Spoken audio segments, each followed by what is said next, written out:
귀신상을 치웠다가 죽을 뻔한 종손. 조선 중기 경상도의 한 작은 고을인 청림현에는 오래된 가문이 있었습니다. 이 가문의 성은 남씨였는데 대대로 학문과 예절을 중히 여기는 집안으로 명성이 자자하였습니다. 남씨 집안은 매년 정월과 추석 두 차례에 걸쳐 차례를 지냈는데 이때 반드시 음식을 넉넉히 차려 집안의 조상뿐 아니라 떠도는 외로운 혼령까지 위로하곤 하였습니다. 남씨 가문 사람들은 이 일을 귀신목 차례상이라 불렀습니다. 차례상 맨 끝자리에 차려지는 작은 상 위에는 밥 한 그릇과 국 한 그릇, 약간의 나물과 전을 담고 수저를 거꾸로 꽂아 놓았는데 그것은 직계존속을 위한 상이 아니었습니다. 말 그대로 떠도는 영혼들, 즉 후손이 없어 제대로 제삿밥을 얻어먹지 못하는 혼백들을 위한 상이었기에 일반 차례상에 비해 조촐하게 차렸던 것이었죠. 시간이 흐르고 어느덧 집안의 재래의식은 종손인 젊은 남도경이 맡게 되었습니다. 본디 종손 자리는 도경의 백숙부 가게로 계승될 예정이었으나 그 집안 장손이 병으로 요절하고 후손이 끊기면서 문중회의를 거쳐 가까운 직계로는 유일하게 생존한 도경이 종손의 직분을 맡게 된 것이었습니다. 또한 조실부모한 뒤로 홀로 위패를 모시며 살아온 터라 제사에 밝은 그에게 맡기는 것이 마땅하다는 데에도 이견이 없었죠. 하지만 예전부터 도경은 차례상을 차리며 마음속 깊은 곳에 한 가지 풀리지 않는 의문을 품고 있었습니다. 그 의문이 피어오르기 시작한 것은 부모님이 돌아가신 해에 치룬 첫 차례상에서부터였습니다. 남씨 가문의 차례상에는 정해진 순서와 규칙이 있었는데 북쪽을 향해 상을 놓고 동쪽은 생선, 서쪽은 고기, 중앙은 밥과 탕, 그리고 다른 집안에는 없는 남쪽 맨 끝 구석에 귀신 몫의 작은 상을 놓는 것이 규칙이었습니다. 그 상에는 밥 한 그릇, 나물 서너 가지, 탕 한 종지 정도가 오를 뿐이었지만 도경은 그 자리에 음식을 올릴 때마다 왠지 꺼림칙했습니다. 저건 도대체 누굴 위한 상이지? 본디 차례란 것이 절기마다 우리 조상님들께 감사한 마음을 표현하는 자리 아니었나? 그런데 왜 아무런 연고도 없는 귀신에게까지 감사한 마음을 가져야 하고 또 상을 차려야 하는 건지 도무지 모르겠구나. 모르는 이들을 위해 상을 차리는 정성과 시간을 차라리 내 조상님의 차례상에 쏟는 것이 옳지 않을까? 그리하여 그는 재래의식을 관장하게 된 날부터 귀신목, 자리의 상을 차리지 않기로 했습니다. 물론 어르신들의 수많은 반대에 부딪혔지만 모두 묵살하고 제 고집대로 결정한 것이었죠. 그해 정월 대보름, 하늘은 유난히 밝았습니다. 햇빛은 기와지붕 위로 사방을 환하게 비추고 있었는데 그에 비해 날씨는 선선해서 무척이나 쾌청한 날이었습니다. 그리고 그날 도경은 많은 친척들을 모시고 차례를 지냈습니다. 매년 지내는 차례라 어려울 것 없었지만 다만 예년과는 다르게 귀신 몫의 상은 차려지지 않았습니다. 이를 두고 일부 문중 어르신들이 조용히 불만을 표했지만 도경은 특유의 살가운 말씨와 공손한 태도로 그들을 무마시켰습니다. 마치 그 자리가 처음부터 필요 없었던 것처럼 말이죠. 밤이 깊었습니다. 정월 대보름답게 휘영청 큰 달이 하늘 높이 떠올라 온 마당과 처마미까지 온통 파란빛으로 물들이고 있었습니다. 하루 종일 집안을 메우던 친척들은 모두 돌아가고 이제 집엔 도경과 몇몇 하인들만이 남아 있었는데 도경은 문중 어르신들을 모시고 차례를 치르느라 무척이나 지쳐 있었습니다. 그래서 뒷정리는 하인들에게 맡긴 채 조용히 방으로 들어가 이불을 덮고 누웠습니다. 그리고 눈을 감자마자 깊은 잠에 들었죠. 얼마나 지났을까? 방 안이 침묵에 잠겨있던 그때 창호지 문 너머에서 발소리가 들려왔습니다. 저벅저벅 마른 발이 마루를 디디는 듯한 소리. 규칙적이면서도 기묘하게 느린 그 발걸음 소리에 도경은 눈을 떴습니다. 그러고는 이불 속에서 숨을 죽인 채 귀를 기울였는데 소리는 점점 가까워졌고 이윽고 방문 앞에서 멈췄습니다. 그러더니 낮고 거친 소리가 문을 사이에 두고 들려왔습니다. 우리는 어디에 앉으라는 것인가? 우리의 자리는 어디로 사라졌는가? 자리를 잃은 자는 굶어 죽을 뿐 서럽고도 서럽다. 그 목소리는 말끝마다 서늘한 기운이 따라붙었고 공기마저 얼어붙는 듯 했습니다. 알 수 없는 존재가 혹여 방 안으로 들어올까봐 도경은 있는 힘껏 문을 붙잡고 아침까지 뜬 눈으로 지새웠습니다. 옷이 땀에 흥건하게 젖은 채로 아침을 맞이했죠. 그는 날이 밝자마자 왠지 모를 불안감에 휩싸여 부엌으로 향했습니다. 그리고 부엌 문을 열었는데 뜻밖의 장면에 가슴이 철렁 내려앉고 말았습니다. 어젯밤 분명 차례상에 올렸었던 노스의 밥그릇과 국그릇 주변에 희미한 손자국이 무늬처럼 번져 있었던 것이었습니다. 그것은 사람의 손자국이라고 하기엔 너무나 불규칙했습니다. 그리고 어딘지 모르게 음산한 기운이 느껴졌죠. 그날 이후 도경의 집안에선 이상한 일들이 일어나기 시작했습니다. 밤마다 누군가 처마 밑을 서성이는 소리가 들렸고 새벽이면 우물가에 물에 젖은 발자국이 찍혀 있었습니다. 가끔씩 닫은 창문 너머로는 바람이 분 것도 아닌데 창호지가 안쪽으로 울렁거리며 흔들리곤 했죠. 그러던 어느 날 밤 도경은 꿈속에서 알 수 없는 사람들이 그의 마루에 줄지어 앉아있는 광경을 보았습니다.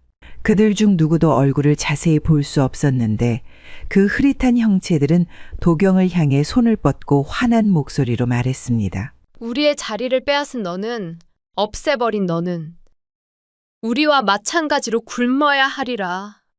살아서도 굶고 죽어서도 굶는 기분을 내가 아느냐. 그것도 남씨 집안의 핏줄인 내가 이렇게까지 하다니. 넌 절대 용서 못한다. 용서 못해.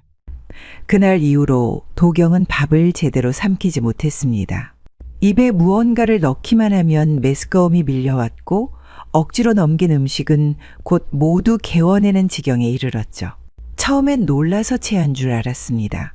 그러나 날이 갈수록 기운이 빠지고 살은 눈에 띄게 빠져 마침내는 거울 속 자신의 얼굴조차 알아보기 어려울 지경에 이르렀습니다. 그날 저녁도 마찬가지로 먹을 것을 모두 토해내고 누워있다 잠들었는데 꿈속에서 돌아가신 조부모님을 만났습니다. 도경은 어슴푸레한 꿈속에서 마루 끝에 나란히 앉은 두 어른을 보았습니다. 조모님이 무겁고도 안타까운 목소리로 입을 열었습니다. 아이고, 우리 손주놈이 뭔 잘못이 있다고 이리도 고생을 하는 건지. 도경아, 너는 아무 잘못이 없단다. 내가 태어난 남씨 가문의 조상이 예전에 저지른 죄의 벌을 대신 받고 있는 것이란다. 도경이 눈을 크게 뜨자 이번엔 조부님이 말했습니다. 옛일을 말해주마. 우리 조상님이 어떻게 돈을 벌었고 그것으로 무슨 일을 했길래 이런 일이 발생했는지 다 말해주마. 그러니 잘 듣고 현명하게 처신해야 하느니라. 옛날 도경의 조상 중 한 사람은 마을 사람들 사이에서 못된 사채 영감이라 불렸습니다. 겉으로는 한낱 땅 주인처럼 보였지만 실제로는 마을의 절반 이상이 그의 손에 휘둘리고 있었습니다. 봄이면 어려운 사람들에게 씨앗과 쌀을 구워주고 가을이면 추수하여 갚으라 했는데 빌려간 쌀을 돌려받을 때 그때는 이미 값을 3배로 불려놓은 뒤였습니다. 아니 어르신, 이제 와서 갑자기 갚을 양을 3배나 올려버리면 어찌합니까? 그러게, 누가 억지로 쌀을 빌리라고 했느냐? 그리고 빌려갔던 때는 봄이지 않느냐? 가을엔 지금과 값 차이가 얼마인데 따지고 드느냐? 이런 고얀 놈 같으니라고. 쌀이 없으면 돈으로 갚고 돈이 없으면 아이라도 데려와 일 시켜야겠으니 그리 알거라. 아이고 어르신, 한 번만 봐주십시오. 쌀과 남은 보리까지 다 앞에 갚으면 우리 가족은 올 겨울을 나지 못합니다. 필히 굶어 죽을 것입니다. 그러니 부탁드립니다. 그래서 내가 입 하나라도 더 줄이려고 네 아이를 데려간다는 것 아니냐? 그러니 썩 비키거라. 그렇게 아이를 빼앗긴 집들도 있었고 제때 돈이나 쌀을 갚지 못해 집과 땅을 빼앗긴 이들도 있었습니다. 특히나 가을 무렵에 집에서 쫓겨난 이들은 뒷산에서 움막을 치고 살다가 겨울에 얼어 죽기 일쑤였습니다. 그는 사람이 죽은 다음에도 이익을 남겼습니다. 장례를 치를 여유가 없는 유가족에겐 대충 짜맞춘 초구간을 싼 값에 빌려주겠다 하고는 장례가 끝나자마자 이런저런 이유로 곱절의 값을 불렀습니다. 특히나 그가 가장 욕먹었을 때가 있었는데 그것은 가뭄이 들자 마을 우물 4군데 중 3군데의 땅을 사들여 우물을 막고는 물값을 받은 때였습니다. 허허, 물 한 바가지 뜨는 것도 눈치를 보고 값을 지불해야 하다니. 이게 어찌 살기 좋은 고을이라 할 수 있겠나? 그 영감탱이 말이여. 원래도 욕심이 많은 줄은 알았지만 설마 우물까지 막을 줄이야. 물은 하늘이 주신 것 아닌가? 그리고 그 집 마당엔 물독이 여럿이래. 하루에도 몇 번씩 물을 쏟아버린다지? 그러면서 우리한텐 한 바가지도 아깝다 하고. 오늘 아침에도 가서 물 좀 달라 했더니 엽전 한 입 내놓으라더라. 옛말에 물길 막는 놈은 천벌 받는다고 했어. 우물 3이나 사들여서 돈을 받고 물을 팔다니 그놈 사람이여 짐승이여. 이번에 마을 어른들 모여서 얘기 좀 해봐야 하는 거 아니오. 이러다간 병자나고 죽는 사람 나와도 이상할 게 없어. 마을 사람들의 불만이 하늘을 찌르자 그는 직접 나서서 사람들을 달래기 시작했습니다. 아니, 달랜 것이 아니라 거짓말로 협박했죠. 내가 욕심쟁이라서 물값을 받는다고 생각하느냐? 아무리 내가 욕심이 많다고는 하나 그리 못된 사람은 아니다. 난 말이야. 네 놈들이 내는 돈을 모아가지고 기우제를 지내려고 하는 것이다. 하늘이 노해서 비를 내려주지 않으니 이렇게라도 해야 하지 않겠느냐? 네, 다 이런 큰 뜻을 가지고 행하는 일이니 불만을 갖지 말거라. 하지만 기우제는 열리지 않았고 비도 한동안 내리지 않았습니다. 그리하여 심각한 가뭄으로 식량을 구하지 못해 굶어 죽는 사람이 속출했고 배를 고른 고통을 참지 못한 몇몇의 노인들과 아이들은 그의 집에 찾아가 애타게 사정했습니다. 나으리, 제발 보리쌀 한 줌만 물 한 그릇만이라도 주십시오. 손주놈이 사흘을 굶고는 기운을 못 차립니다. 아랫목에 누워 숨소리만 남았어요. 제발 하늘의 맹세코 갚겠사오니. 저희 집안이 대대로 이 마을에서 농사지으며 살아왔습니다. 종내는 논도 밭도 말라 죽고 물도 구할 수 없어 마누라가 어젯밤 숨을 거두었습니다. 혼자 남은 이 몸이 갈 데도 없사옵니다. 제 몸품이라도 팔 테니 먹다 남은 찌꺼기라도 주십시오. 하지만 그는 대문 안에서 그들을 내려다볼 뿐 단 한 걸음도 다가오지 않았습니다. 마당 너머 그늘에 앉아 부채질을 하던 그는 떨리는 목소리로 사정하는 사람들의 말이 끝나기도 전에 비웃음을 터뜨렸죠. 하하하, 이놈들아, 국식이 썩는 게 낫지 남 주는 법은 없다. 괜히 남의 것 탐하다 목숨 잃지 말고 물러가라. 그 말에 마당을 스치던 바람마저 멎는 듯했으며 사람들의 눈빛은 멍하니 얼어붙었습니다. 누군가는 절을 하던 머리를 땅에 박은 채 떨리는 어깨로 흐느꼈고 누군가는 아이를 안은 팔을 더 꽉 움켜쥐었습니다. 그는 오히려 쌀자루 위에 걸터앉아 멀리서 그들을 바라보며 오금을 펴고 웃었습니다. 이놈들, 내가 아무 때고 너희 입에 풀칠하게 할 줄 알았냐? 세상 물정 모르는 것들 같으니 애초에 나 같은 사람은 너희 같은 놈들 거두라고 있는 게 아니야. 시끄러우니 문 닫아라. 배 곪는 소리가 참 듣기 싫다. 그러던 어느 날 이상한 일이 시작되었습니다. 그는 아무리 음식을 먹어도 삼키질 못했고 먹으면 토했고 토하면 숨이 찼습니다. 마을에서 제일 가는 의원을 부르고 약을 써도 소용없었습니다. 오히려 시간이 지나면서 물조차 제대로 삼키지 못하게 되었습니다. 그래서 하는 수 없이 마지막 방법으로 유명한 무당을 불러 큰 구판을 벌이려고 했습니다. 무당은 집안에 들어서자마자 찜찜한 기운을 느꼈습니다. 대청마루에 발을 올리는 순간 싸늘한 기운이 발끝에서부터 허리까지 스멀스멀 올라왔습니다. 그녀는 부채를 펄럭이며 인상을 찌푸렸죠. 기운이 아주 지독하네. 사방에서 이빨을 드러내고 울고 있어. 무당은 고개를 끄덕이며 마당을 둘러보다가 문득 담벼락 아래 그늘진 곳을 바라보았습니다. 그리고는 짚고 있던 부채를 접더니 손으로 탁 치며 말했습니다. 엄매, 여기 몇이야? 하나 둘이 아니네?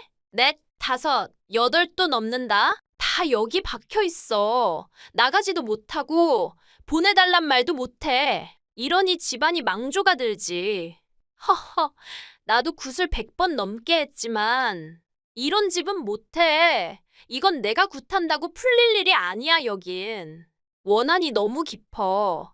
그냥 죽은 게 아니야. 그냥 억울해서 머물러 있는 것도 아니야, 여긴. 그녀는 집안을 한번 휘 둘러보더니 낮게 중얼거렸습니다. 너무도 못된 짓을 해서 죽은 자들이 이 집에 들러붙은 거야. 갚아야 할 죗값이 너무 많아서. 여기는 아무리 구슬해도 소용없어. 부르면 더 몰려와. 그리고는 가슴께에 고이 접어넣었던 부적을 꺼내려다 말고 그대로 집어넣었습니다.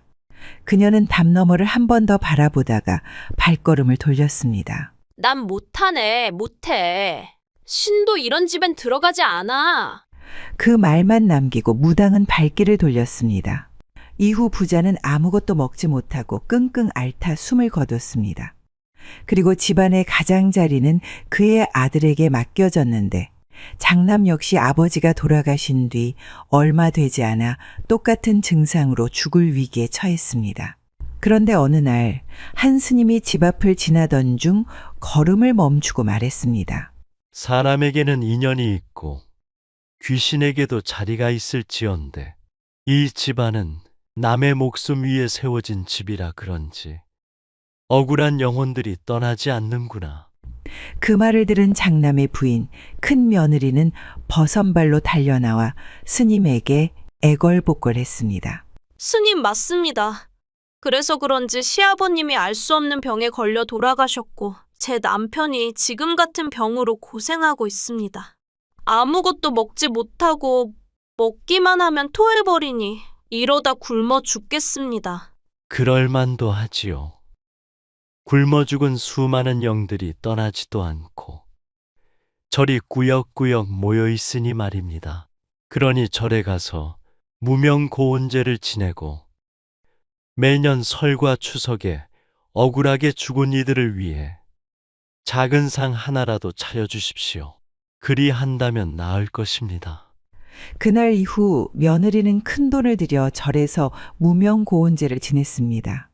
죽은 지는 오래되었지만 누구의 기억에도 남지 않은 혼이나 가족 없이 떠난 혼을 위한 제사로 이들을 위해 부처님께 등을 밝히고 공양을 차려 천도하는 것이었죠.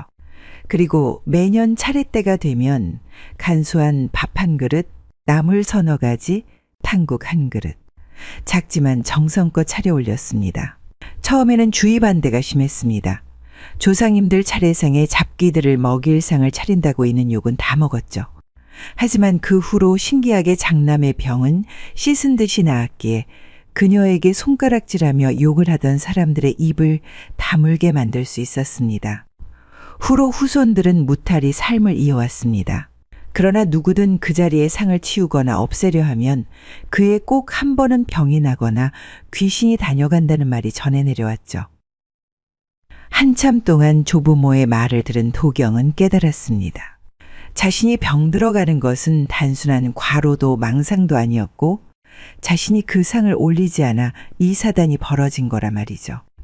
다음 날 아침 도경은 깨어났는데 꿈속의 장면이 너무도 또렷했기에 이건 병이 아니라 저주에 의한 것이란 것을 깨달았습니다. 하여 재빨리 하인들을 시켜 작은 상 하나를 따로 마련하라 했습니다. 비록 급하게 만드느라 모양 빠졌지만 정성을 다해 정갈하게 밥 한 그릇, 탕 한 종지, 나물 서너 가지, 그리고 술 한 잔을 올렸습니다. 그는 작은 상을 정중히 사당 앞 마루 끝자락에 놓았습니다. 조상이 머무는 자리가 아니라 누군가의 자리가 되어야 했던 곳에 말이죠. 바람도 없는데 향이 살짝 흔들렸습니다. 도경은 조용히 그 앞에 엎드려 절을 올렸습니다. 죄송합니다. 이제는 잊지 않겠습니다. 제 조상이 괴롭혀 굶어 죽게 만든 당신들의 자리를 빼앗은 죄. 오늘부터 저는 잊혀졌고 감추려 했던 그 죄를 기억하고 다시는 잊지 않겠습니다. 그 말이 끝나기가 무섭게 향이 다시 한번 흔들리더니 방 안에 쌓였던 꺼림칙한 기운이 서서히 가라앉기 시작했습니다. 그날 밤 도경은 다시 꿈을 꾸었습니다. 희미한 달빛 속 상 앞에 앉아 밥을 먹는 수많은 사람들의 그림자를 보았죠.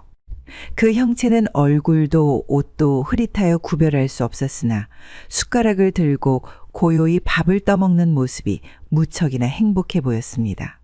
상위의 그릇이 비워질 즈음 그 형체들은 자리에서 일어났습니다. 도경은 그 뒷모습을 바라보고 있었고 그 존재들은 걸음을 옮기다 말고 고개를 살며시 뒤로 돌렸습니다. 그 시선에는 말로 설명할 수 없는 무언가가 담겨 있었습니다. 분노는 사그라졌고 원한은 조금 덜어진 듯한, 그러면서도 어딘가 씁쓸하고 아쉬운 기운 말이죠. 곧 그들은 도경을 응시하다가 달빛 속으로 스르르 사라졌고 도경은 잠에서 조용히 깨어났습니다. 방 안엔 어떤 소리도 기척도 없었지만 그 이후로 도경은 처음으로 밥 한 술을 천천히 삼킬 수 있었습니다. 눈물을 흘리면서 말이죠. 며칠 뒤 도경은 안채 마루의 친척들을 조용히 불러 모았습니다. 그 사건 이후 안색은 한결 나아졌고 얼굴에는 깊은 생각의 흔적이 드리워져 있었습니다. 그는 누구보다 겸손하고 정중한 태도로 문중 어르신들을 향해 고개를 숙였습니다. 이번 일은 제 어리석음에서 비롯된 일이었습니다. 어르신들이 고개를 갸웃했으나 도경은 담담하게 말했습니다. 조상을 모시는 제사에는 형식이 있고 법도가 있습니다. 왜냐하면 조상님들께 감사하는 중요한 자리이기 때문입니다. 하지만 그보다 먼저 속죄하는 자리 또한 필요합니다. 우리 가문에는 오래전부터 내려온 업이 있었습니다. 아시는 분도 있고 모르시는 분도 있겠지만 다시 한번 설명을 드리겠습니다. 예전 우리 조상님 한 분께서 곡식을 나누지 않은 죄, 목숨을 가벼이 여긴 죄를 지었고 그 죄를 씻기 위해 조상 대대로 이상을 차려왔다는 것을 알게 되었습니다. 한데 저는 그것을 모르고 그 상을 치워버렸고 죽음의 문턱까지 갔다가 살아 돌아왔죠. 도경은 상기된 얼굴로 말을 이었습니다. 그러니 부디 기억해 주십시오. 제사상 끝자락, 가장 초라한 자리가 가장 중요한 자리임을 잊지 말라는 것입니다. 우리가 외면한 이들을 향한 마지막 책임과 속죄의 자리이니 말입니다. 그 이후 도경은 종법으로 아예 차례상 옆자리에 거나하게 차린 상 하나를 더 놓기로 했습니다. 예전처럼 초라한 상이 아니라 차례상에 걸맞는 또 다른 차례상을 하나 말이죠. 그래서인지 그 이후로 그의 집안은 나날이 승승장구하였고 나중에는 나라를 위해 일하는 걸출한 인재들을 많이 배출한 가문이 되었다고 합니다. 서로의 처지가 뒤바뀐 기생과 여종.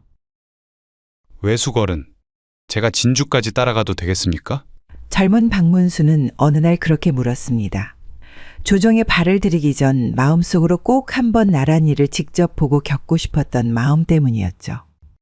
당시 진주 목사로 부임하게 된 외숙은 박문수의 열정을 대견히 여기면서도 염려의 눈빛을 감추지 못했습니다.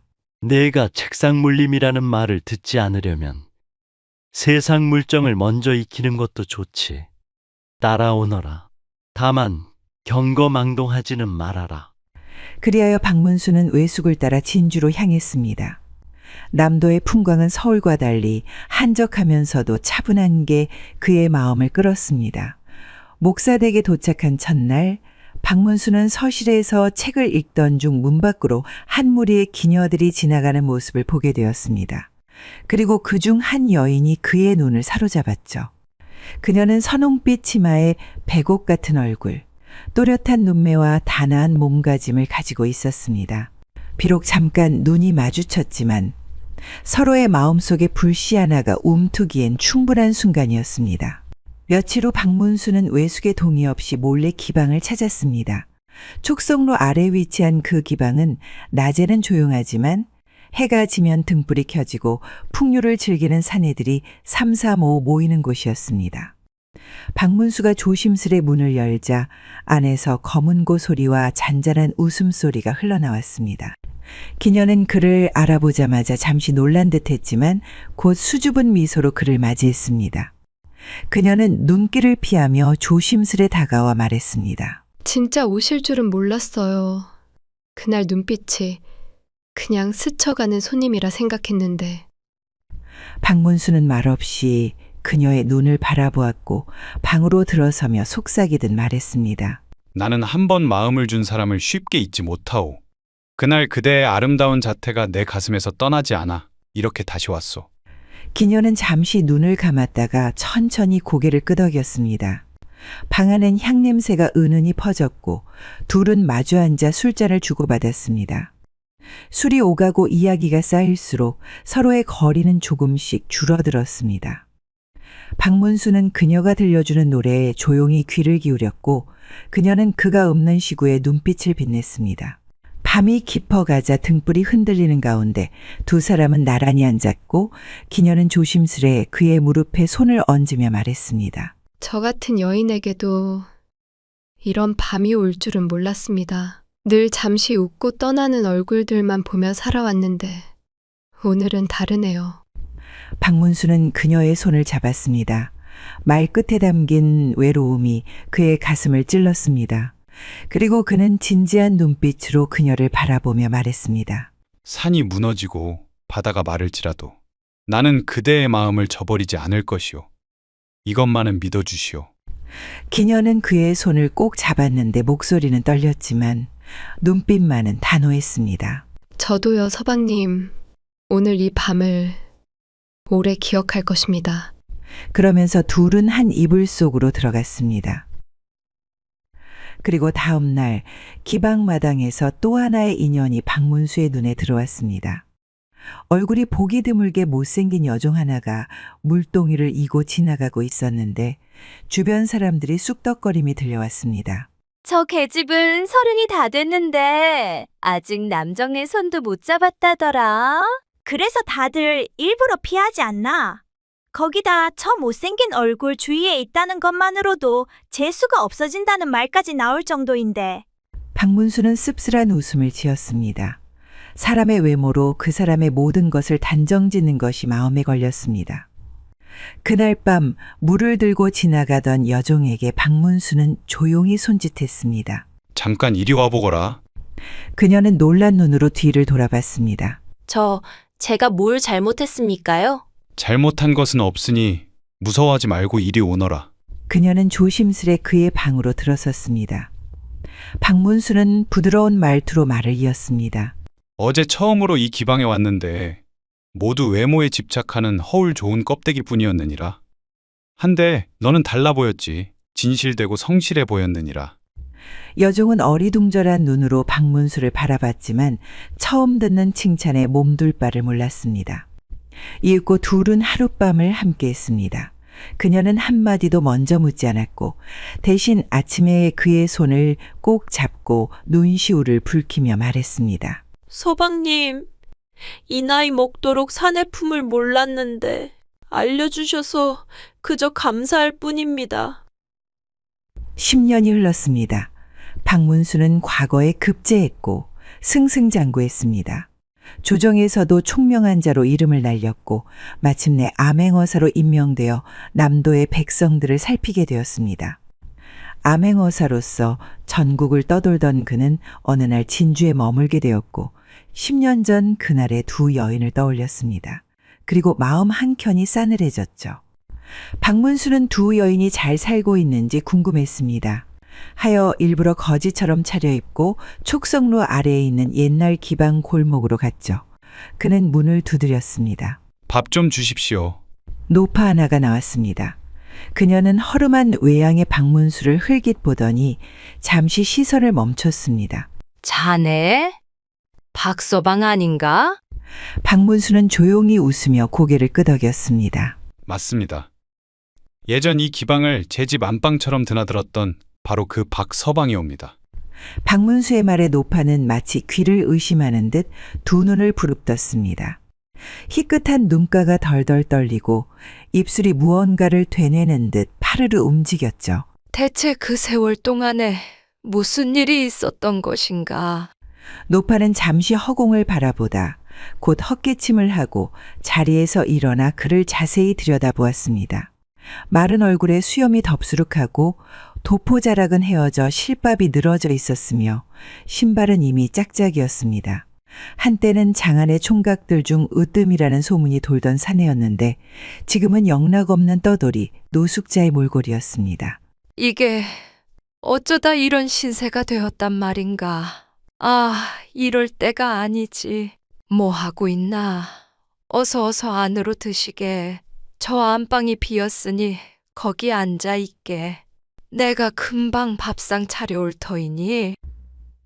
박문수는 가만히 고개를 숙이며 안채로 들어섰습니다. 예전 은영과 속삭이며 정을 나누던 그 방이었습니다. 창호문에 빛이 얼비치고 모서리에 놓인 등잔대가 바래져 있었습니다. 그는 방석 끝에 조심스레 앉아 한숨을 길게 내쉬었습니다. 그녀는 은영이는 어떻게 지냅니까? 노파는 잠시 멈칫했습니다. 눈빛에 망설임이 스쳐 지나갔고 양손을 앞치마에 닦으며 더듬더듬 말을 이었습니다. 은영이 말인가? 요즘은 관아에 자주 들락거리네. 수청을 들러갔지. 장수나리께서 예쁘다 하셔서 요사이 곁에 두시고 특별히 총애하신다더군. 마침 내일 그 어르신의 생신잔치가 크게 열린다 해서 은영이를 보기 어려울 수도 있네만. 노파의 말이 채 끝나기도 전에 바깥에서 화사한 단청이 물든 놀이개 소리가 찰랑이며 들려왔습니다. 곧이어 방문이 벌컥 열렸습니다. 어머니, 그만 좀... 어머? 들어선 여인은 예전의 그 은영이었습니다. 하지만 지금은 어딘가 달라 보였습니다. 흰불을 바르고 붉은 연지를 찍은 얼굴, 비단에 술을 놓은 옷고름과 은장식이 반짝이는 놀이개가 달린 저고리를 입고 있어 형편이 나아 보였죠. 저 사람 왜 여기에 있어요? 노파는 아랫입술을 질끈 깨물며 대답했습니다.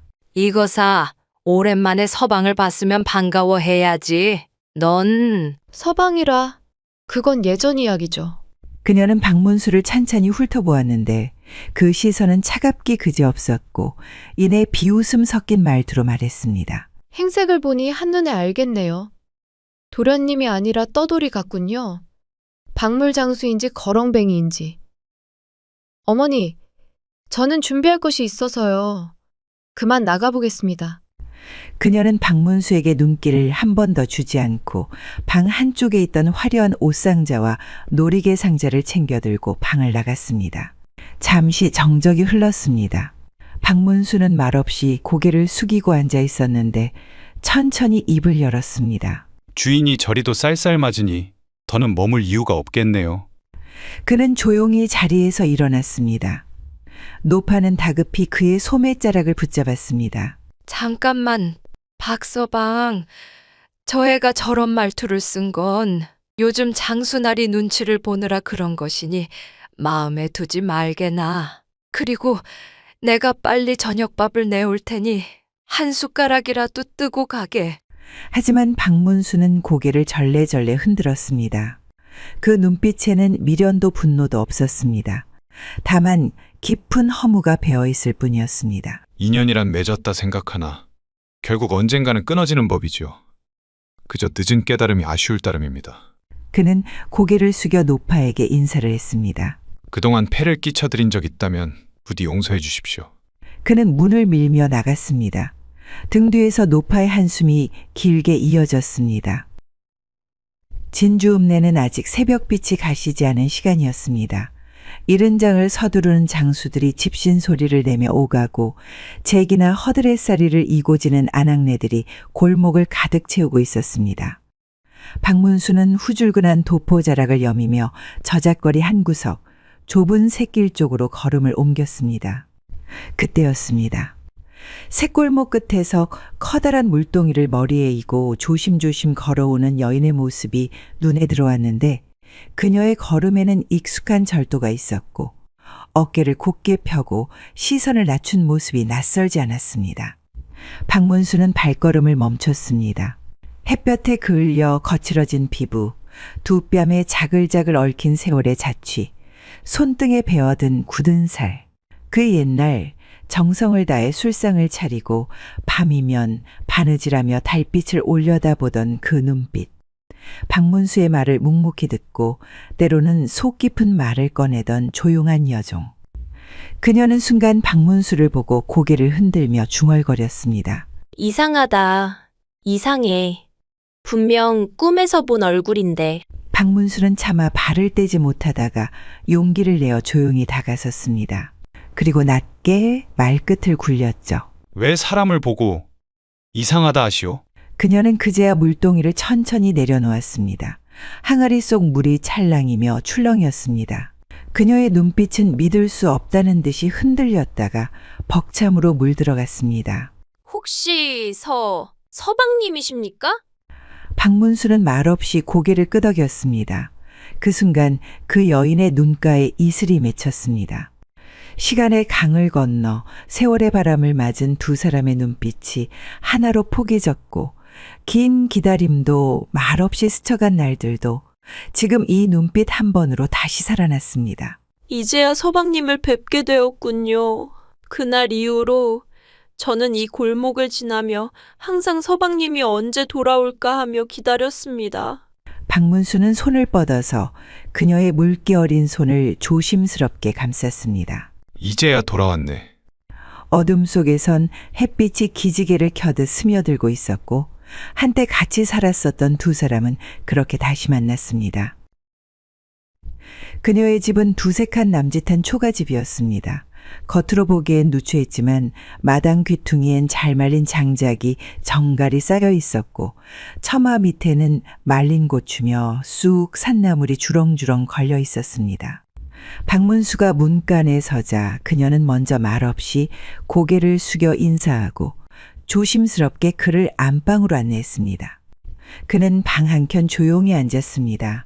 방 안은 담백한 쑥내와 묵은 종이 냄새가 배어 있었고 햇빛 한 줄기가 반쯤 열린 창호 사이로 비스듬히 들어와 있었습니다. 그녀는 그제야 그를 찬찬히 바라보았습니다.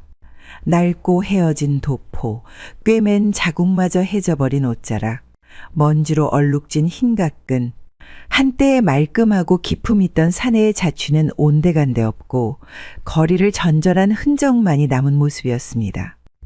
그녀는 놀란 듯 두 손을 모으고 입술을 꾹 다물었습니다.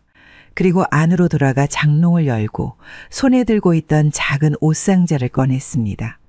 박문수가 의아한 듯 바라보는 가운데 그녀는 상자 뚜껑을 조심스레 열었습니다. 그 안에는 고이 접힌 비단옷 한 벌이 들어 있었습니다.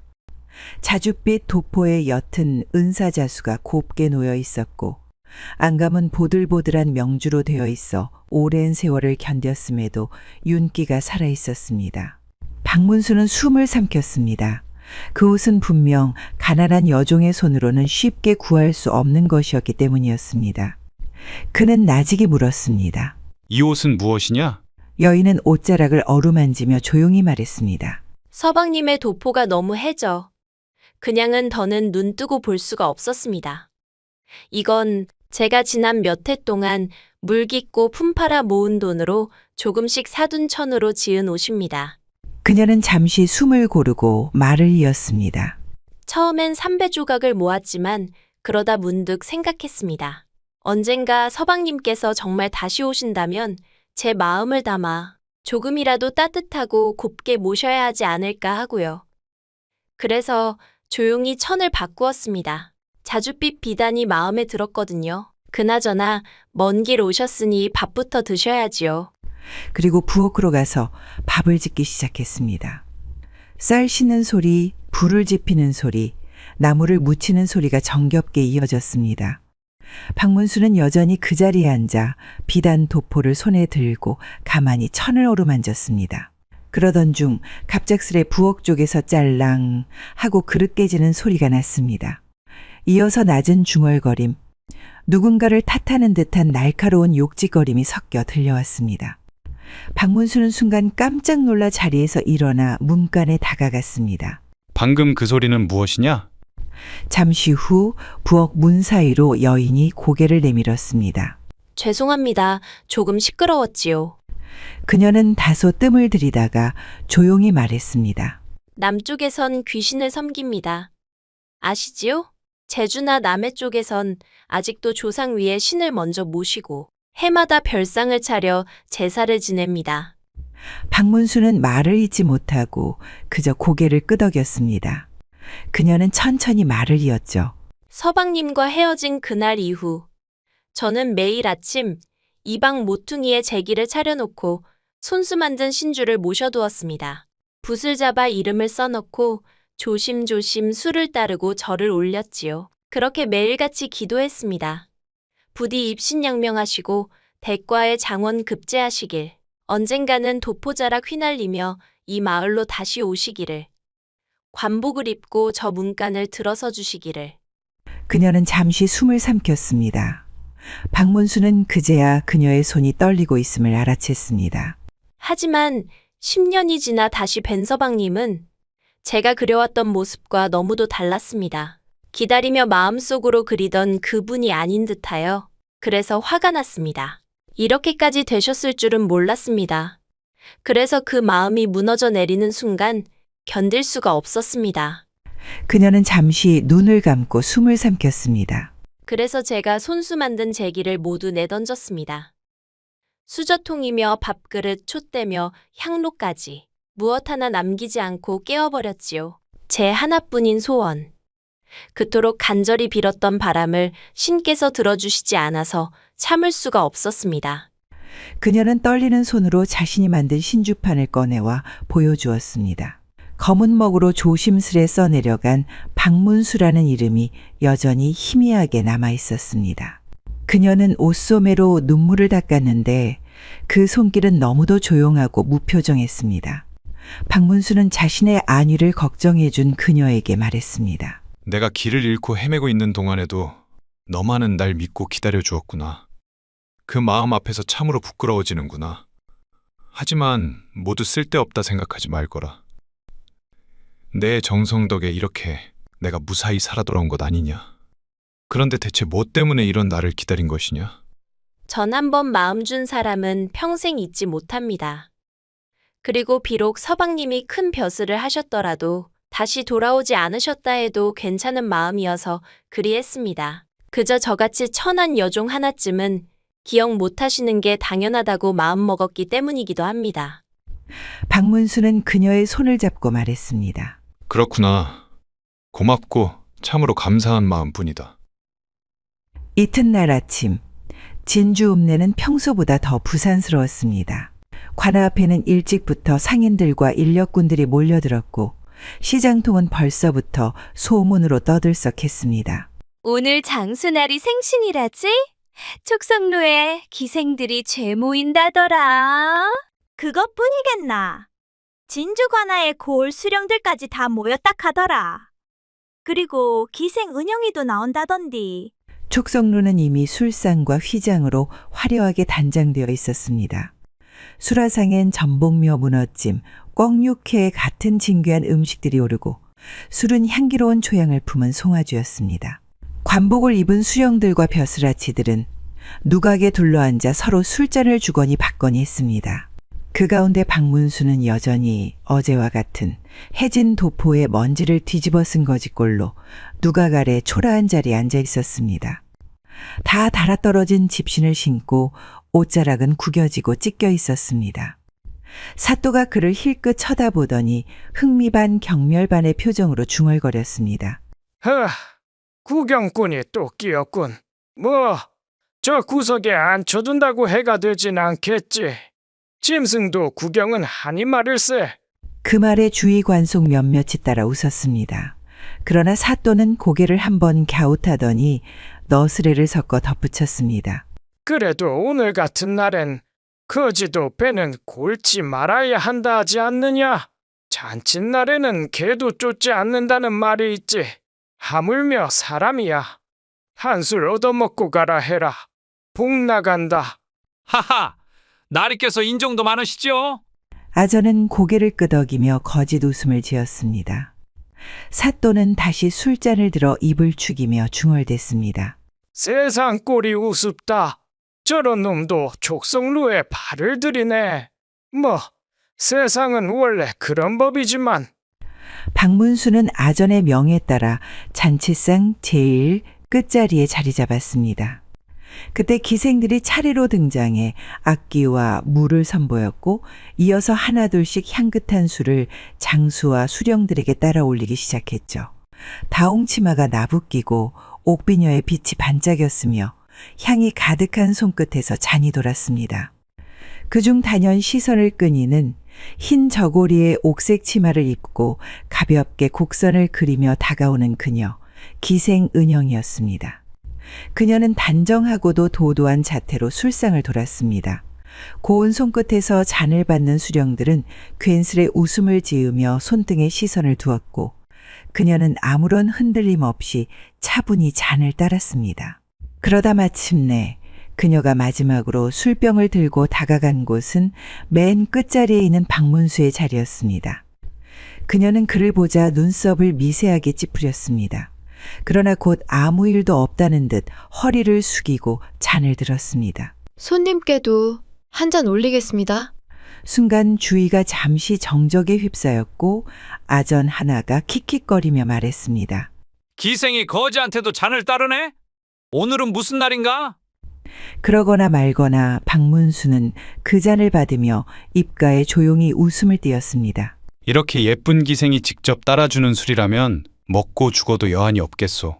그녀는 술을 따르며 아무도 모르게 나직이 말했습니다. 잊지 못하셨습니까?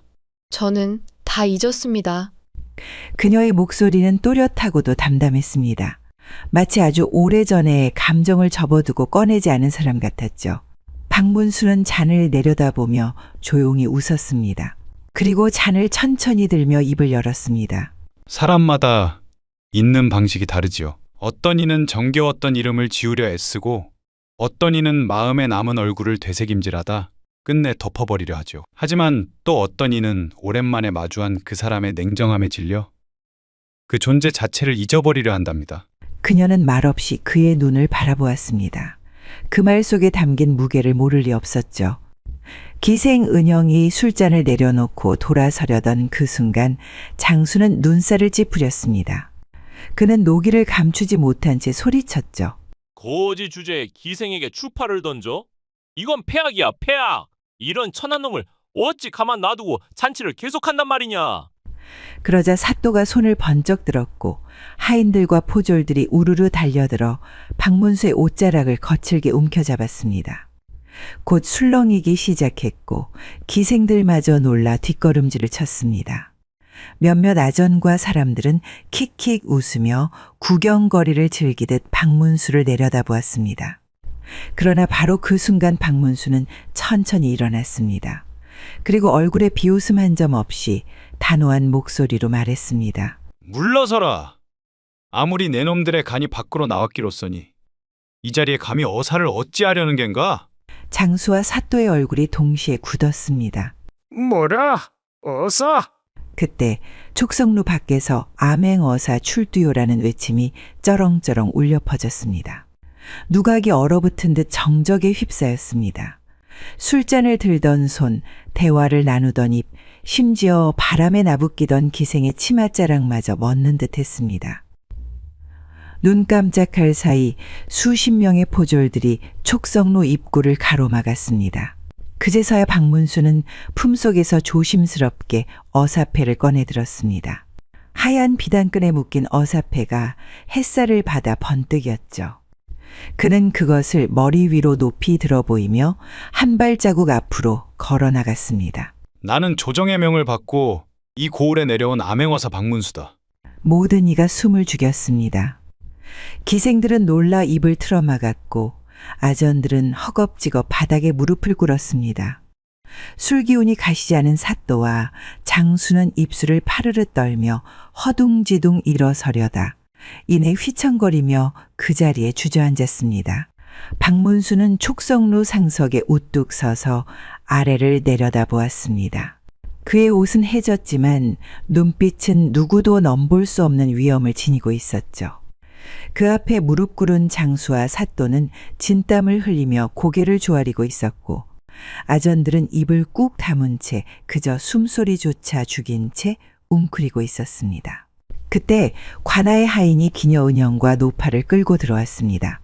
노파는 잔뜩 주눅이 들어 고개도 들지 못한 채 떨고 있었고 은영은 화려하게 차려입은 채였지만 얼굴빛은 창백했고 입술은 굳게 다물려 있었습니다. 박문수는 한참을 그녀를 바라보다 이윽고 입을 열었습니다. 은영, 그대는 기억하시오? 한때 이 박문수와 함께 산천에 맹세하길. 산이 무너지고 바다가 말라도 서로의 마음은 변하지 말자고 하였던 것을 말이오. 과연 그 맹세가 지켜진 것 같소? 은영은 아무 말도 하지 못했습니다. 다시 만난 그대는 나를 보고 조롱하였고 냉소를 보였소. 그러나 나는 분노하지 않았소. 왜냐? 사람은 시간이 지나면 변할 수도 있으니 다만 의리와 정을 저버린 자에겐 그에 합당한 대가가 있을 뿐이오. 관속들은 듣거라. 이 은영은 장수와 수령들 사이를 오가며 권세를 등에 업고 교만을 부리고 본래의 직분을 잊었으며 심지어 정조와 도리까지 저버렸다. 이에 따라 기생명부에서 행수 자격을 박탈하고 수급비로 강등한다. 수급비란 관노비 또는 관비로 관아에서 물을 깃는 역할을 담당하는 노비 계층의 여성인데 문수를 반갑게 맞았던 여종이 맡은 역할이었습니다. 기생들이 무시하던 그 역할이었죠. 말 그대로 노비로 신분이 강등된 것이었습니다. 기녀 은영은 몸을 떨며 주먹을 쥐었습니다. 그 눈가는 붉게 물들었지만 끝끝내 눈물은 흘러내리지 않았습니다. 박문수는 그녀에게 시선을 돌리고는 손짓하여 물동이를 이고 들어온 여인을 불렀습니다. 잠시 뒤 소박한 무명 옷을 입고 머리를 질끈 동여맨 여인이 조심스럽게 들어왔습니다. 그녀는 사람들의 시선에 어쩔 줄 몰라하며 몸을 낮추었으나 박문수는 자리에서 직접 일어나 그녀를 맞았습니다. 이 여인은 내가 떠돌던 시절에도 나의 안녕을 빌었고 10년을 하루같이 기다렸으며 내가 돌아오지 않아도 원망하지 않았다. 그리고 거지 같은 옷을 입고 나타난 나를 반갑게 맞아주었지. 이보다 더 진실된 정이 어디 있겠는가. 그는 그녀의 손을 이끌어 상석 옆에 조용히 앉혔습니다. 그리고 이방을 향해 고개를 돌려 말했습니다. 이 여인이 장사를 할 수 있게 관아 창고에서 200냥을 내어주거라. 또한 매달 쌀 한 섬, 콩기름 한 대씩을 지원토록 하라. 이것은 조정이 의로운 백성에게 내리는 상이니라.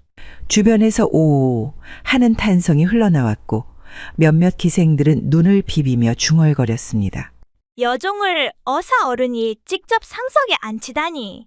박문수는 고개를 돌려 다시 장수와 사또를 향해 날카로운 눈빛을 던졌습니다. 그대들은 백성의 고열을 짜내어 술을 마시고 관청의 물품을 사사로이 팔아 사치를 즐겼으며 벼슬을 앞세워 권세를 휘둘렀다. 또한 가난한 자를 조롱하고 나라의 관리를 거지라 멸시하며 어사를 몰라보고 모욕하였으니 그 죄가 가볍지 않다. 이에 명하노니 장수는 파직 후 대역죄 혐의로 한양 형조로 압송하고 사또는 즉시 관복을 벗고 옥에 가두어 백성 앞에 죄를 물으라. 그 아래 아전들과 포졸 중 한 푼이라도 뇌물을 받은 자는 모두 명부에 기입해 추후 신문할 것이니라. 포졸들이 장수와 사또를 붙잡아 결박하자 주변의 아전들은 납작 엎드려 벌벌 떨기 시작했습니다. 박문수는 눈을 감고 조용히 말했습니다. 하늘은 알고 백성은 듣는다. 그러니 오늘 이 자리는 벌을 주기 위한 자리가 아니라 옳고 그름을 바로 세우는 자리니 그리 알고 널리 알리도록 하라. 그날 이후 기녀 은영은 수급비로 강등되어 기방을 떠나야 했습니다. 그리고 자신이 한때 천대하던 물 깃는 여인이 되어 평생 무거운 항아리를 이고 우물을 오르내리며 살아야 했습니다. 반면 물동이를 이고 살던 여종은 전혀 다른 삶을 맞이했습니다. 박문수의 도움으로 조그만 장사를 시작해 몇 해 안 되어 반듯한 집을 장만했고 아무 걱정 없이 편안하게 살았습니다. 그리고 이 이야기는 곧 마을에 퍼졌고 도리를 지켜야 하는 이유에 대한 훌륭한 교보제가 되었다고 합니다. 물이 넘치면 재앙이 시작되는 예언의 우물. 조선 세조 원년 서기 1455년 지나치게 이른 여름의 더위가 궁궐 안팎을 짓눌렀고 왕이 바뀌었다는 사실의 조정은 싸늘한 정적에 휩싸여 있었습니다. 조선의 어린 임금, 단종이 왕위에 오른 것은 불과 3해 전이었습니다. 12살의 나이에 문종의 뒤를 이은 그는 이름뿐인 임금이었습니다. 정사를 돌보는 대신들은 저마다 외척과 권신의 눈치를 살피며 줄을 섰고 그 틈을 비집고 단종의 숙부인 수양대군이 들어섰습니다. 수양은 조정의 권력을 손에 넣기 위해 숙청을 단행했고 1453년 계유정난이라 이름 붙은 그 밤에 외삼촌 김종서를 무참히 베어내고 정권의 중심에 섰습니다. 반대하는 자들은 죽임을 당하거나 쫓겨났고 살아남은 자들은 침묵할 수밖에 없었죠. 그리고 마침내 그해 6월 수양은 어린 조카로부터 왕위를 양위받는 형식을 취해 스스로 왕이 되었고 연호를 세조라 고쳤습니다. 그의 여름은 유난히도 뜨거웠습니다. 달아오른 하늘은 구름 한 점 없이 맑기만 했고 땅은 갈라질 대로 갈라져 먼지를 내뿜고 있었습니다. 비는커녕 이슬 한 방울조차 보기 어려운 날들이 이어지더니 가뭄은 해를 넘어 몇 년째 계속되었습니다. 끝날 줄 모르는 가뭄에 사람들은 고개를 저으며 하나같이 입을 모았습니다. 분명 하늘이 노한 것이야. 천륜을 거스른 자에게 벌을 내리는 게지. 어느 한적한 산골 마을 충청도 중평 깊은 골짜기에 외진 마을 사공리가 있었습니다. 예전에는 산기슭에서 흐르는 맑은 물이 끊이지 않아 살기 좋은 마을이었지만 세조가 즉위한 뒤로 샘이 마른 듯하여 마을 사람들의 사정은 날이 갈수록 나빠졌습니다. 마을 사람들은 임금이 하늘의 뜻을 거슬러 나라가 이 모양이 되었다는 말이 유행처럼 번졌습니다. 요즘 들어 물이 더 귀해졌어. 우물물도 바닥이라니? 이게 다 무슨 조화냐고. 그러게요. 밤늦은 시간에는 산짐승들까지 물을 마시러 마을로 내려온대요. 사내 애들 말로는 어젯밤에도 노루 2마리가 장독대 근처를 어슬렁댔다던데. 허허, 하늘이 노한 게지. 임금이 하늘 뜻을 거슬렀다 하잖아. 천륜을 어기면 이렇게 하늘이 큰 벌을 내리는 법이니까. 그런 말씀 너무 크게 하지 마세요, 아지매. 혹여 듣는 이라도 있으면 어쩌려고 그런다요. 아이고, 옥다나. 요즘에는 마을 아이들도 세조가 조카를 몰아내서 하늘이 노했다는 말을 입에 달고 산다. 또한 장터에선 그 말이 인사처럼 오가는 상황인데 다 잡아가기야 하겠니? 그러던 어느 날 한 노승이 길을 따라 마을로 내려오고 있었습니다. 더위에 땀범벅이 된 그는 낡은 삿갓을 눌러쓰고 지팡이에 의지한 채 길을 걷고 있었습니다. 그가 입은 누더기 승복은 낡고 먼지로 덮여 있었지만 눈빛은 또렷한 게 보통 사람 같지 않았습니다. 이 나라의 업이 하늘을 가렸구나. 그는 자신도 모르게 중얼이며 땅을 내려다보았습니다. 땅은 검붉게 타올라 있었고 풀 한 폭이 나지 않는 돌밭이 이어졌습니다. 그날도 마찬가지였습니다. 한낮의 열기가 장작불처럼 자결할 즈음 그는 사공리 마을 어귀에 도착했습니다. 너무 더운 날씨 때문인지 마을에는 돌아다니는 사람 하나 없었습니다. 마을 안으로 들어선 그는 주위를 둘러보다가 이상한 점을 눈치챘습니다. 민가가 대여섯 채는 되어 보였으나 물이 있을 만한 샘터나 우물이 보이지 않았습니다. 또한 보이는 우물은 이미 말라버린 뒤였습니다. 매우 목이 탄 노승은 이마에 땀을 닦으며 어느 집 살인문을 조심스럽게 두드렸습니다. 실례를 무릅쓰고 부탁 좀 드리겠습니다. 이 소승 길을 재촉하다. 목이 타 견디기 어렵사온데 혹 찬물 한 그릇 얻을 수 있겠습니까? 한 안악이 마루에서 나왔습니다. 얼굴은 피곤해 보였지만 미소는 선해 보였는데 그녀는 노승을 보고 합장하더니 말을 이었습니다. 아이고, 스님께서 이때 약볕에 어쩐 일이시옵니까? 당연히 드려야지요. 허나 부끄럽게도 집에 물이 다하여 당장 길어와야 합니다. 그러면 뒷마루 한 켠이라도 허락해 주십시오. 땀 좀 식히며 기다리겠습니다. 안악은 스님을 뒷마루에 앉히고는 물이 떨어졌으니 다시 길어오겠다며 나갔습니다. 여인이 사라진 뒤 노승은 마루 기둥에 기대어 땀을 식히며 하늘을 올려다보았습니다. 그러나 그 집 안악이 돌아온 것은 1시간 반이 훌쩍 지나서였습니다. 얼굴은 벌겋게 달아올랐고 이마에는 땀이 줄줄 흘러내렸죠. 그녀는 숨을 몰아쉬며 문지방을 넘더니 무거운 물동이를 조심스레 내려놓았습니다. 스님, 오래 기다리셨지요? 죄송합니다. 그녀는 손등으로 이마의 땀을 훔치며 허리를 펴기도 전에 주발을 들어 우물물 한 사발을 떠서 승 앞에 내밀었습니다. 노승은 그 물을 조심스레 받아들고 말없이 고개를 숙여 감사 인사를 대신했습니다. 그리고는 목을 축이며 물을 들이켰습니다. 물은 차갑고 시원했지만 안악의 숨소리는 여전히 거칠었습니다. 물을 다 마신 뒤 노승은 조심스레 물었습니다. 물을 길어오는데 제법 시간이 걸리는 걸 보니 샘이 멀리 있는 모양인가 봅니다. 안악은 고개를 절레절레 저으며 씁쓸한 웃음을 지었습니다. 아휴, 말도 마세요. 원래는 이 마을도 샘터가 있어 물 걱정 없이 살았는데 몇 해 전부터 가뭄이 계속되더니 결국은 그 우물들까지 모두 말라버렸답니다. 그래서 결국 어쩔 수 없이 10리나 떨어진 계곡까지 물을 길러 다녀야 하지요. 10리나 되는 먼 길을 다녀오셨다는 건 말처럼 쉬운 일은 아니겠지요. 이렇게 귀한 물을 저 같은 지나가는 길손에게 아끼지 않고 내어주시다니 그 마음이 무엇보다 감사하고 고맙습니다.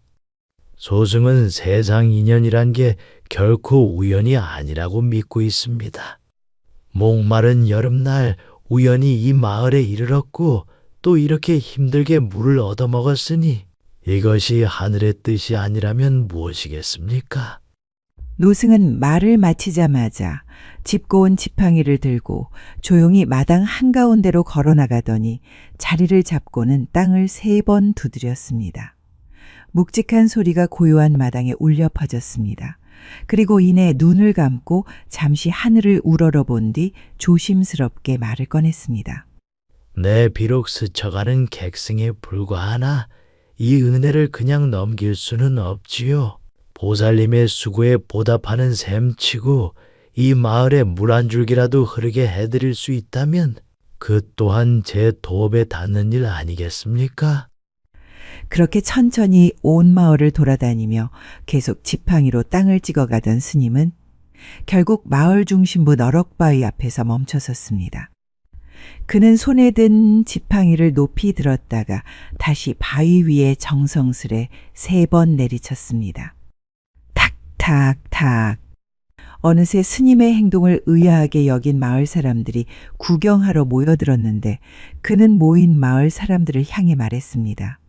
이 땅 아래 깊은 곳에는 대지의 맥이 흐르고 그 맥이 바로 이 마을 한가운데를 지나고 있어.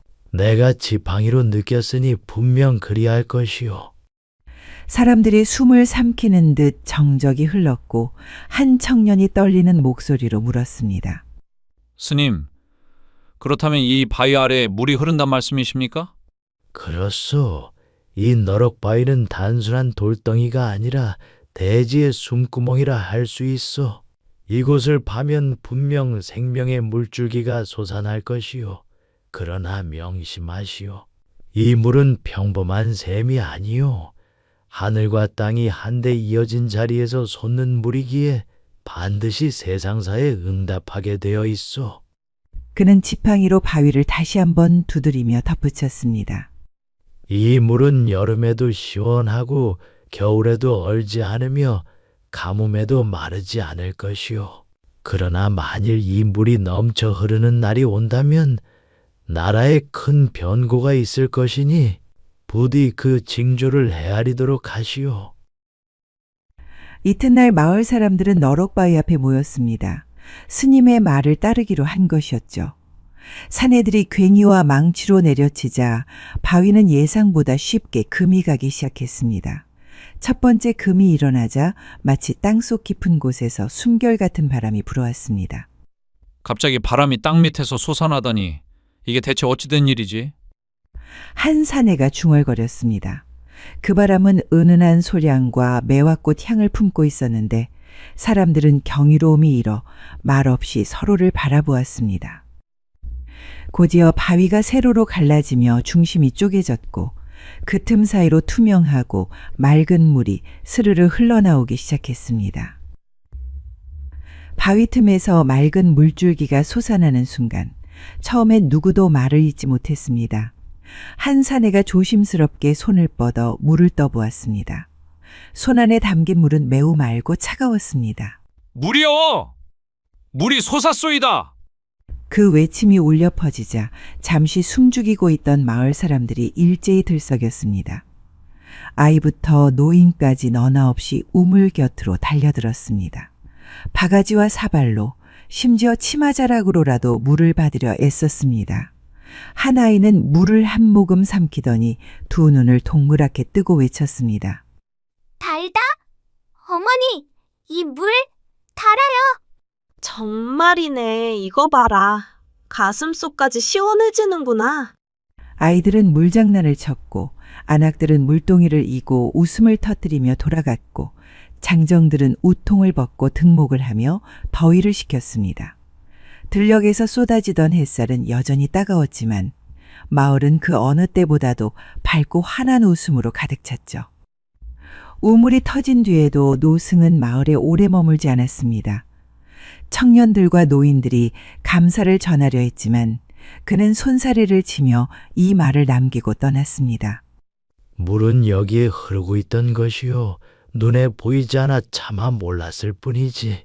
다만 이거 하나만은 기억해 주시오. 나라에 변고가 생길 때마다 우물물이 넘칠 것이라는 사실 말이오. 그 일이 일어난 것은 우물이 생긴 지 130여 년이 흐른 뒤였습니다. 그날 새벽 동이 트기도 전 하나낙이 물을 기르러 우물가에 나섰는데 평소라면 새들이 지저귀고 바람이 솔솔 불어야 할 시각이건만 하늘은 알 수 없는 잿빛으로 뒤덮여 있었고 공기에는 숨 막히는 듯한 무거움이 서려 있었습니다. 웬 일일꼬. 오늘따라 참 우중충하네. 그녀는 물동이를 들고 조심스레 우물가에 다다랐습니다. 그러나 그곳에서 발을 멈춘 채 그대로 주저앉고 말았죠. 이게 무엇이다냐? 우물의 물은 넘치고 있었습니다.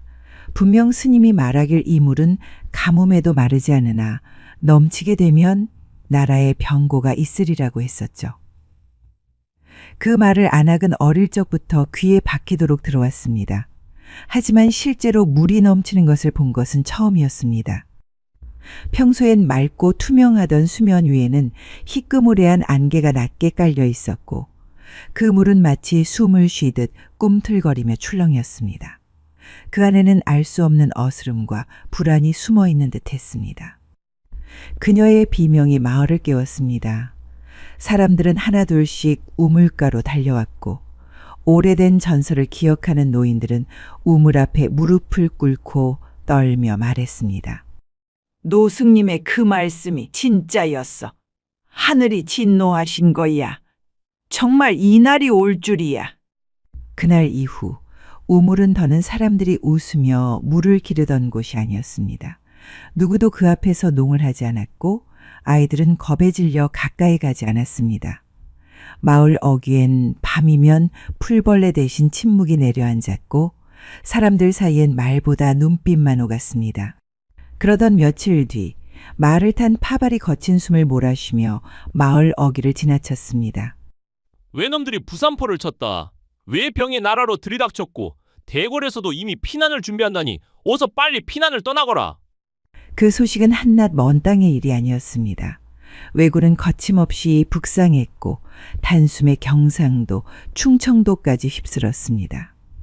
전쟁의 불길이 조선 팔도를 뒤덮기 시작한 것이었죠.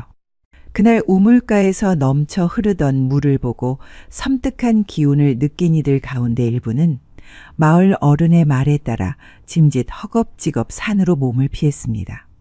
그들은 우물의 경고를 고지곧대로 받아들였고 그 덕에 전쟁이 몰아친 동안 깊은 숲속에서 몸을 숨기며 목숨을 건질 수 있었습니다. 하지만 마을에 남은 사람들은 그러지 못했습니다. 설마 정말 전쟁이 나겠느냐? 나라야, 어련히 지킬 사람이 있겠지.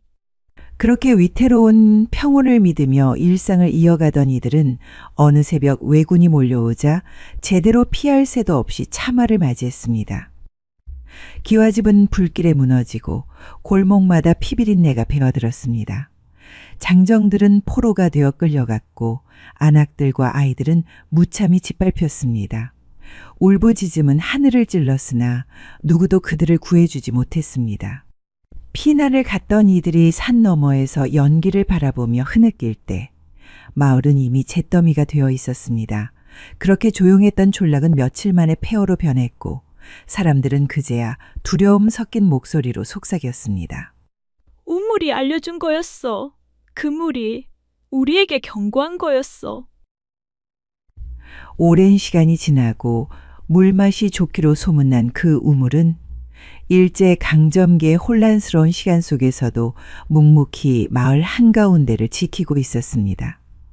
해방 이후에도 우물물은 여전히 맑고 시원하여 많은 사람들이 찾았습니다. 하지만 세월이 흐르면서 사람들은 예전에 있었던 우물의 예언 이야기를 까마득히 잊어갔습니다. 물맛 하나는 기가 막히다는 말만 남은 채 우물은 그저 일상 속의 배경이 되어버렸죠. 그러던 1950년의 여름, 장맛비도 내리지 않은 어느 날 아침, 20살간 넘은 청년은 물을 기르러 우물가로 향했습니다. 그는 물동이를 들고 익숙하게 바가지질을 하려다 갑자기 그 자리에 얼어붙었습니다.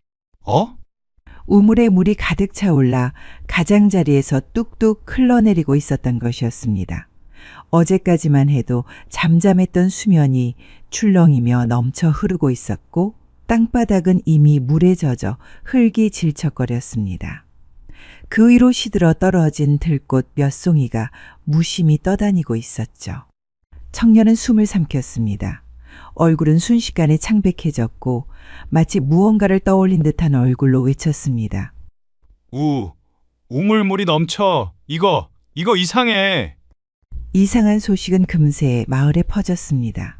몇몇 젊은이들은 어깨를 으쓱이며 웃었습니다. 에이, 이제 곧 전쟁이라도 나겠네? 하하하. 대부분의 젊은 사람들은 이 사실을 대수롭지 않게 여겼지만 노파 하나는 불안에 떨었습니다. 그녀는 먼 옛날 외할머니에게 들었던 이야기를 떠올렸는데 임진왜란이 터지기 전에도 우물이 넘쳤다는 것, 하늘빛은 음산했고 마을의 개들도 지저대기를 멈췄다는 것이 생각났기 때문이었습니다. 노파는 그날 종일 입을 꾹 다문 채 아무 말도 하지 않았습니다. 대신 눈빛만은 우물가를 향해 고정된 채 잊고 지냈던 무언가를 되새기는 듯 했습니다. 그리고 바로 그날 6월 25일 새벽 라디오에서는 믿을 수 없는 소식이 흘러나왔습니다. 속보입니다. 속보. 오늘 새벽 북한군이 38선을 넘어 남침을 개시했습니다. 서울은 라디오에서 흘러나온 그 말은 마치 땅 밑에서 울려오는 천둥 소리처럼 마을 전체를 휘감았습니다. 그제야 마을 사람들은 얼어붙은 채 서로를 바라보았습니다. 누군가는 떨리는 목소리로 중얼거렸습니다. 어떻게 진짜 전쟁이 났어. 이 말 한마디에 마치 줄이 끊긴 듯 숨죽이고 있던 사람들의 얼굴이 순식간에 무너졌습니다. 누군가는 손에 쥔 바가지를 놓쳐 깨뜨렸고 누군가는 어린아이를 끌어안은 채 땅에 주저앉았습니다. 바람 한 점 없던 그 아침, 마을은 라디오 한 줄 소식에 무너져 내리고 있었습니다.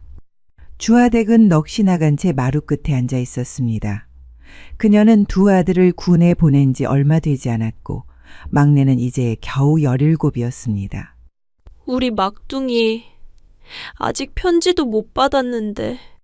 그녀의 손은 떨리고 눈가에는 벌써 눈물이 고이기 시작했습니다. 노파 하나가 고개를 숙인 채 땅을 내려다보며 자책하듯이 말했습니다. 우물이 또 우리한테 말했던 거요.